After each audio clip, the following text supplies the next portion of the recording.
We showed you earlier the situation in Georgia where more businesses received the green light to open over the weekend, and one of them is Salon Gloss in Woodstock, Georgia, just north of Atlanta. Timmons is the owner and is joining us to talk about how it went and the steps he's taking to protect his employees and his customers. Thank you for talking with us today. Absolutely. Thank you for having me. Let's dig right in there, right in here, if I should slow down just a bit. Let's talk about what's going on in Georgia. There are a lot of businesses who are technically allowed to reopen at this point, but they're choosing to remain closed. Tim, can you talk about your decision to reopen? Yes. Well, the reason we decided to open was because my staff really, they wanted to make money. They are real people, and they don't have money to buy the essentials, and that weighed a lot in my decision. Also, quite frankly, after being closed for 5 weeks, I've worked about almost 10 years on this business, and I didn't want to just watch it go down the drain. So if we had the opportunity and we could do it safely, then that's what we did.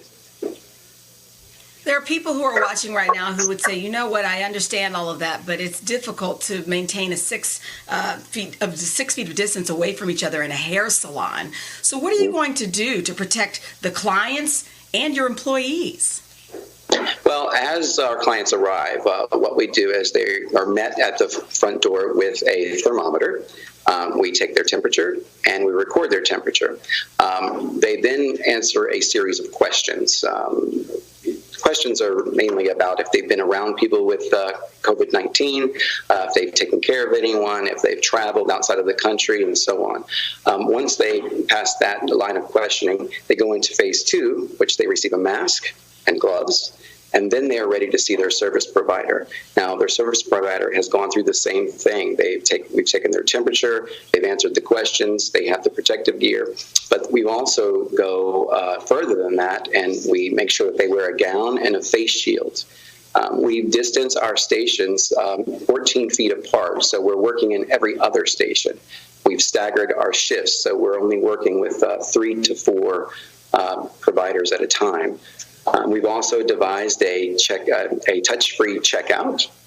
And then beginning May 1st, we will be taking part in a new initiative that's been created by 3 of the leaders in our industry, Intercoiffure America, which is comprised of the leading salons in the country. We have Barbicide, which is our industry standard hospital-grade disinfectant, and BeautyCast Network, which is an online job search and education credentialing company. They have come together to create something called the Barbicide Certified Safe Service Establishment. Now, this is a certification that a salon can take, or any beauty establishment can take, to become certified in 20 infection control standards.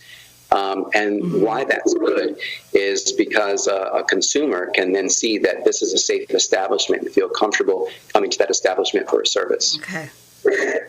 Well, Tim, we're out of time, but I can tell people at home, I know you're booked for 3 weeks solid, and I know there are salons calling you from states all over the country, so a lot of people will be watching how it goes in your salon. Thank you for your time.